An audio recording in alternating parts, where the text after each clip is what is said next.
வணக்கம். இன்னைக்கு ஸ்ரீமதிஸ் கிச்சன்ல வெள்ளை பூசணிக்காய் வச்சு ஒரு சூப்பர் டேஸ்டான காசி ஹல்வா செய்யலாம்.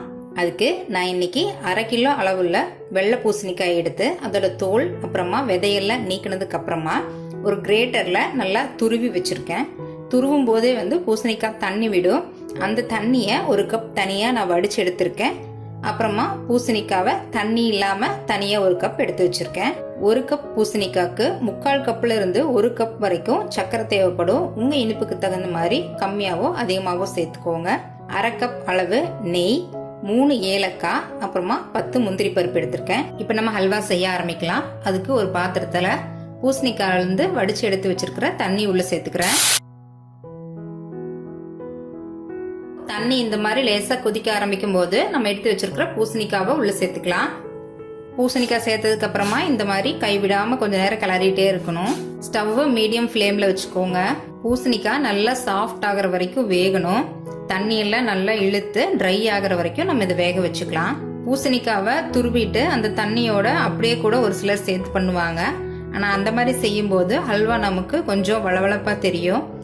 இந்த மாதிரி தண்ணியை மட்டும் வடிச்சு எடுத்து அதை கொதிக்க வச்சதுக்கு அப்புறமா நம்ம பூசணிக்காவை சேர்த்து செய்யும் போது நம்ம ஹல்வா சாப்பிடும்போது அந்த பூசணிக்காய் வாயில் லேசா கடிப்படுற மாதிரி இருக்கும். அது மென்று சாப்பிட்றதுக்கு ரொம்பவே டேஸ்டா இருக்கும். அதனாலதான் நம்ம இன்னைக்கு இந்த மாதிரி சேர்த்திருக்கோம்.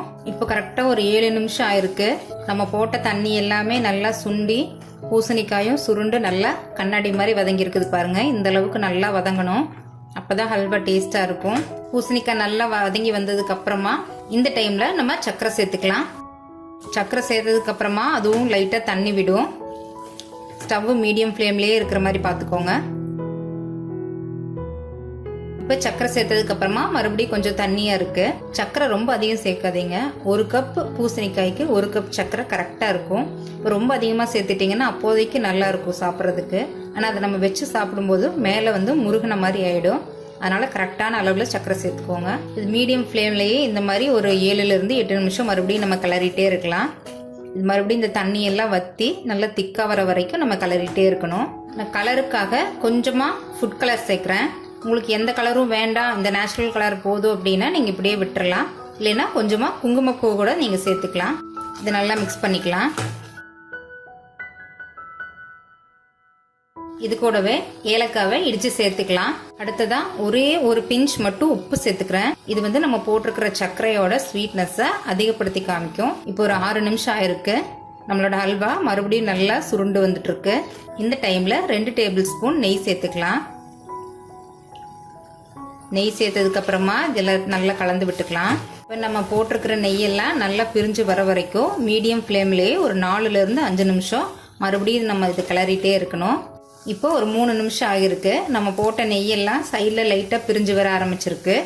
இந்த டைம்ல நம்ம நெய்யில் வறுத்து வச்சிருக்கிற முந்திரி சேர்த்துக்கலாம். சேர்த்ததுக்கு அப்புறமா இதையும் நல்லா ஒரு வாட்டி மிக்ஸ் பண்ணிக்கலாம். இப்போ இன்னொரு 2 நிமிஷம் ஆகிருக்கு. நம்ம போட்ட நெய் எல்லாத்தையும் நல்லா இழுத்துட்டு பெர்ஃபெக்டா அல்வா நமக்கு ரெடி ஆயிருச்சு. நான் 1/2 கப் நெய் எடுத்திருந்தேன். ஆனால் இன்னைக்கு எனக்கு அந்த அளவுக்கு எல்லாம் தேவைப்படவே இல்லை. 2 டேபிள் ஸ்பூன் நெய் தான் இன்னைக்கு நான் யூஸ் பண்ணியிருக்கேன். அதுலேயே நமக்கு கரெக்டான பதத்தில் அல்வா கிடைச்சிருக்கு. நான் இன்னைக்கு நான்ஸ்டிக் கடாயில எதுவுமே யூஸ் பண்ணல, சாதாரண கடாயில தான் யூஸ் பண்ணியிருக்கேன். பாருங்க எப்படி ஒட்டாம நல்லா வந்திருக்குன்ட்டு. ரொம்பவே அருமையான காசி அல்வா ரெடி ஆயிடுச்சு. நான் சொன்னது மாதிரி இதே மெத்தட்ல இதே அளவுகளோட நீங்களும் செஞ்சு பாருங்க. கண்டிப்பா கல்யாண வீடுகள்ல நம்ம சாப்பிட்ற மாதிரியான டேஸ்டான ஒரு பூசணிக்காய் அல்வாவை நாமளும் செய்யலாம். இந்த வீடியோ பிடிச்சிருந்ததுன்னா லைக் பண்ணுங்க, ஷேர் பண்ணுங்க, கமெண்ட் பண்ணுங்க. மறக்காம ஸ்ரீமதிஸ் கிச்சனை சப்ஸ்கிரைப் பண்ணுங்க. தேங்க்யூ.